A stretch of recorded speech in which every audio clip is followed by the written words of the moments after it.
ಆಸ್ಪತ್ರೆಯಲ್ಲಿ medical test ಮುಗಿದಿದೆ. ಮತ್ತೆ ಎಸ್ಐಟಿ ಕಚೇರಿಗೆ ಕರ್ಕೊಂಡು ಬಂದಿದ್ದಾರೆ ಪೊಲೀಸರು. ಎಸ್ಐಟಿ ಕಚೇರಿಯಿಂದ ಕೋರ್ಟ್ಗೆ ಹಾಜರುಪಡಿಸುತ್ತಾರೆ. ಬೆಳ್ತಂಗಡಿ ಕೋರ್ಟ್ಗೆ ಹಾಜರುಪಡಿಸುತ್ತಾರೆ ಎಸ್ಐಟಿ. ಕೆಲವೇ ಕ್ಷಣಗಳಲ್ಲಿ ಬೆಳ್ತಂಗಡಿ ಕೋರ್ಟ್ಗೆ ಹಾಜರುಪಡಿಸೋರಿದ್ದಾರೆ.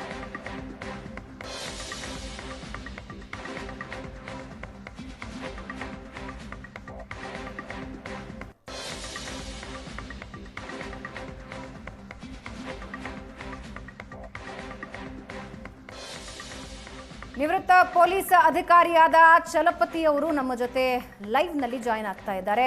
ಚಲಪತಿ ಸರ್, ಇದರ ಬಗ್ಗೆ ಹಲವು ಚರ್ಚೆಗಳಿಗೆ ಕೂಡ ನೀವು ಈಗಾಗಲೇ ಬಂದಿದ್ರಿ ಅಂಡ್ ಪೊಲೀಸರ ಇನ್ವೆಸ್ಟಿಗೇಷನ್ ನ ಕುರಿತಾಗಿನೂ ಮಾತಾಡಿದ್ರಿ. ಆದ್ರೆ ಅಂತಿಮವಾಗಿ ಎಸ್ಐಟಿ ತಂಡ ಎಲ್ಲಾ ಕಡೆಯಿಂದ ಈಗ ಲಾಕ್ ಮಾಡ್ಕೊಂಡಿದೆ. ಈ ಮಾಸ್ಕ್ ಮ್ಯಾನ್ ಚಿನ್ನಯ್ಯ ಈತ ಏನೇನು ಕಥೆಗಳನ್ನ ಕಟ್ಟಿದ್ನೋ ಇವಾಗ ಎಲ್ಲಾನು ಒಂದೊಂದಾಗಿ ಬಟಾ ಬಯಲಾಗ್ತಾ ಇದೆ. Sir, your first reaction?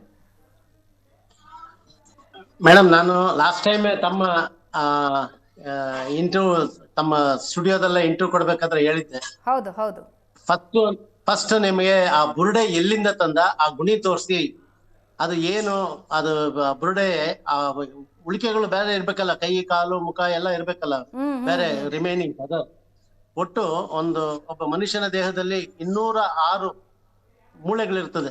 ಅದರಲ್ಲಿ ಕೆಲವು ಸಾಫ್ಟ್ ಮೂಳೆಗಳಿರ್ತವೆ. ಈ ಕಿವಿ, ಮೂಗು ಇಂಥವೆಲ್ಲ ಸಾಫ್ಟ್ ಹೋಗ್ಬಿಟ್ಟು ಉಳಿಕೆದು ಇದ್ದೇ ಇರ್ತದೆ. ಸುಮಾರು 190 ರಿಮೈನಿಂಗ್ ಮೂಳೆಗಳು ಸಿಕ್ಕೇ ಸಿಗುತ್ತೆ. ಅವು ಎಲ್ಲಿದೆ ಫಸ್ಟ್ ಅದನ್ನ ಪತ್ತೆ ಮಾಡಿ ಆಮೇಲೆ ಮುಂದೆ ತನಿಖೆ ಮುಂದುವರಿಸಿ ಅಂತ. ಈಗ ನನ್ನ ಸಜೆಷನ್ ನಮ್ಮ SIT ಟೀಮ್ಗೆ, ಬಟ್ ಇದು ಅನ್ಡೌಟೆಡ್ಲಿ ಇದು UAPA ಆಕ್ಟ್ ಅಟ್ರಾಕ್ಟ್ ಆಗುತ್ತೆ. ಅಂದ್ರೆ ನಮ್ಮ ಈ ದೇಶದ್ರೋಹಕ್ಕೆ ಸಂಬಂಧಪಟ್ಟದ ಹಿಂದೂಗಳ ವಿರುದ್ಧವಾಗಿ ದೇಶದ್ರೋಹತನಕ್ಕೆ ಸಂಬಂಧಪಟ್ಟ ಕೇಸ್ ಆಗಿರೋದ್ರಿಂದ ಇದು NIAಗೆ ಹ್ಯಾಂಡ್ ಓವರ್ ಮಾಡಿದ್ರೆ ಇದು ಸರಿಯಾದ ಒಂದು ತನಿಖೆ ನಡೀತದೆ. ಒಂದು. ಎರಡನೇದು, ಈ ಬುರುಡೆ ಎಲ್ಲಿಂದ ತಂದ ಅದಕ್ಕೊಂದು ಕೇಸ್ ಆಗ್ಬೇಕು. ಆಮೇಲೆ ಪ್ರತಿದಿನ ಅಗ್ಸಿದಾನಲ್ಲ, ಪ್ರತಿದಿನ ಒಂದೊಂದು ಮಹಜಾರ್ ಮಾಡಿರ್ತಾರೆ. ಅದು AC ಮಾಡಿರ್ತಾರೆ. AC has to draw the mahazar. ನಾವು ನಮ್ಮ ಪೊಲೀಸ್ ಅವ್ರಿಗೆ ಅಧಿಕಾರ ಇಲ್ಲ. ಡೆಡ್ ಬಾಡಿ ಗುಣಿ ಉಣಿಸ್ಬೇಕಾದ್ರೆ AC ಅವ್ರು ಮಾಡಿರ್ತಾರೆ. ಆ ಪ್ರತಿಯೊಂದು ಮಹಜರ್ಗೂ ಒಂದೊಂದು ಕೇಸ್ ಆಗ್ಬೇಕು. ಆಮೇಲೆ ಇದರಲ್ಲಿ ನಾನು ಸುಮಾರು ಈ ಟೆರರಿಸ್ಟ್ ಕೇಸ್ಗಳನ್ನ ಇನ್ವೆಸ್ಟಿಗೇಷನ್ ಮಾಡಿದ್ದೀನಿ. ಇನ್ವೆಸ್ಟಿಗೇಷನ್ ಮಾಡ್ಬೇಕಾದ್ರೆ ಮೂಲವಾಗಿ ಇವರಿಗೆ ಕೋಟ್ಯಾಂತರ ರೂಪಾಯಿ ಹಣ ಬರುತ್ತೆ. It is normally A foreign money funding. ಹೌದು ಹೌದು ಹೌದು.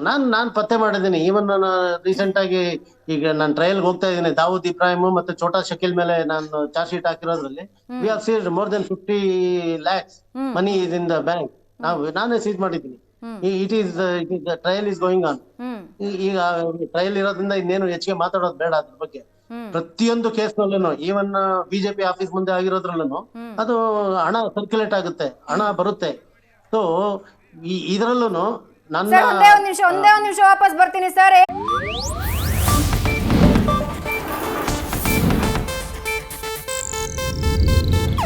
ಇದು ಏಷ್ಯಾನೆಟ್ ನ್ಯೂಸ್ ನೆಟ್ವರ್ಕ್ ಪ್ರಸ್ತುತಿ.